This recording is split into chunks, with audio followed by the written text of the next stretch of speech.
T'es soit un facho, soit une gauchiasse. On a tous l'impression que le dialogue est mort et que chacun se radicalise de plus en plus. Comment ça s'explique? Depuis 20 ans, la polarisation politique explose dans le monde entier. Aux États-Unis, les républicains et les démocrates n'ont jamais été aussi éloignés sur l'échelle des valeurs. En France, le centre politique se vide tandis que les partis les plus radicaux progressent. Mais attention, ce n'est pas juste les gens qui deviennent extrêmes par eux-mêmes.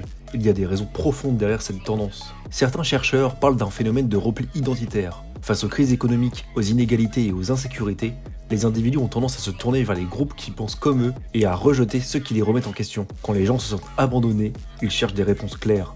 Et souvent, ce sont les discours les plus tranchés qui paraissent les plus convaincants. Tu l'as sûrement remarqué, plus tu likes des vidéos d'un certain bord politique, plus on t'en recommande. Et elles sont souvent de plus en plus radicales. C'est ce qu'on appelle la chambre d'écho, un phénomène où les algorithmes des réseaux sociaux enferment les utilisateurs dans des bulles d'information où ils ne voient que des contenus qui confirment leurs idées. Si tu regardes une vidéo qui critique un candidat, on va t'en proposer une autre, puis une autre.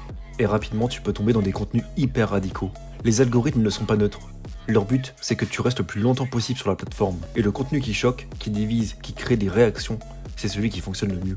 Résultat, on est exposé en permanence à des discours de plus en plus extrêmes et on finit par croire que c'est la seule vérité. Mais les algorithmes ne sont pas les seuls responsables. Les politiciens ont bien compris que diviser, c'était un outil de pouvoir. Comme on dit, diviser pour mieux régner. Au lieu d'essayer de convaincre avec des idées, ils jouent sur les émotions, la peur, la colère, le rejet. En opposant systématiquement un nous contre eux, ils empêchent toute discussion rationnelle.